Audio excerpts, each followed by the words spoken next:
Hello বন্ধুরা, আজকে আমি রাঙা আলু দিয়ে যাচ্ছি লেডিগিনি বানাতে।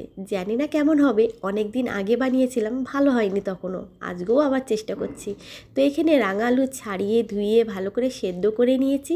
আর নিয়েছি 50 গ্রাম সুজি, হয়তো একটু বেশি হতে পারে। আর নিয়েছি 100 গ্রাম ময়দা। আর তার সাথে নিয়েছি বেকিং পাউডার। আর তার সাথে নিয়েছি বেকিং সোডা। আর নিয়েছি একটু পরিমাণে মতো নুন দিয়ে, আর এটা আমি ভালো করে মিশ্রণ করে নেব। আর এখানে লকুনদানাও নিয়ে নিয়েছি। তো এগুলো সব নিয়ে নিয়েছি, তারপরে আমার পোকো বাবাকে স্নান করাতে নিয়ে গেলাম। ভালো করে স্নান করিয়ে ওপর গায়ের লোম যত ছিল ভালো করে হেয়ার ড্রায়ার দিয়ে শুকিয়ে দিয়েছি, যেহেতু এখন একটু ঠান্ডা ঠান্ডা আছে। তারপরে আমি চলে আসলাম, রাঙা আলুটাকে ভালো করে হাতা দিয়ে থেতলে নিলাম একটু ঠান্ডা হয়ে যাওয়ার পর। তারপরে একে একে করে সমস্ত সব উপকরণগুলো দিয়ে দিয়েছি। দিয়ে দেওয়ার পর ভালো করে আমি এটাকে মেখে নেব। যদি ময়দা আরেকটু লাগে দিতে পারি, এখন জানি না কতটা কী লাগবে। তো ভালো করে এটাকে মেখে নেব। মেখে নিয়ে আর যদি দেখবো যে না এবার হাতে আমি ধরতে পারছি, তো হাতের তালুতে একটু তেল দিয়ে ভালো করে গোল পাকিয়ে নেব। গোল পাকিয়ে নিয়ে ঠিক মধ্যিখানটার মধ্যে আমি একটা লকুনদানা দিয়ে আর এটাকে আরেকটু ভালো করে গোল করে নেব, যাতে গোলটা বেশ দেখতে ভালো হয়।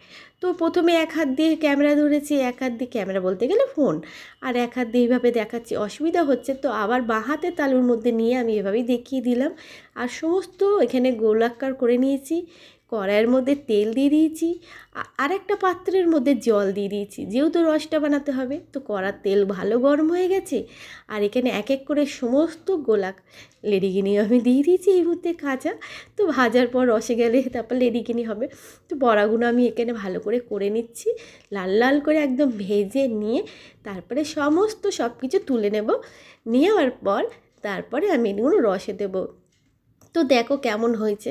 আমার বর বলছিল তুমি রাঙা আলুটা শুধু শুধু কিনে নষ্ট করছো।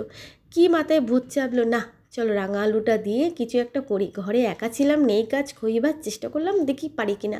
তো রস তো হয়ে গেছে, এখানে চিনি দিয়ে ভালো করে রস বানিয়ে নিয়েছিলাম। অনেকটা চিনি, 2-3 কাপ চিনি দিয়েছি, জানি না কতটা কি ভালো হবে।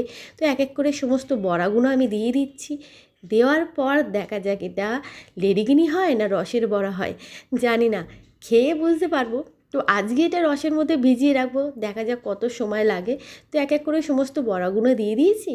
দেওয়ার পর তারপরে দেখছি না, মনে হচ্ছে ভালো হবে না, কিন্তু খাওয়ার পর জানি না কীরকম হবে। দেখতে মোটামুটি দোকানের মতন তো একদমই হচ্ছে না। তো দেখতেই পাচ্ছ, মনে হচ্ছে রসের বড়া হয়েছে। যাকে বন্ধুরা 3 পিস বাটিতে তুলে নিলাম, নিয়ে তোমাদেরকে দেখিয়ে নিলাম মোটামুটি হয়েছে, তাই শেয়ার করলাম।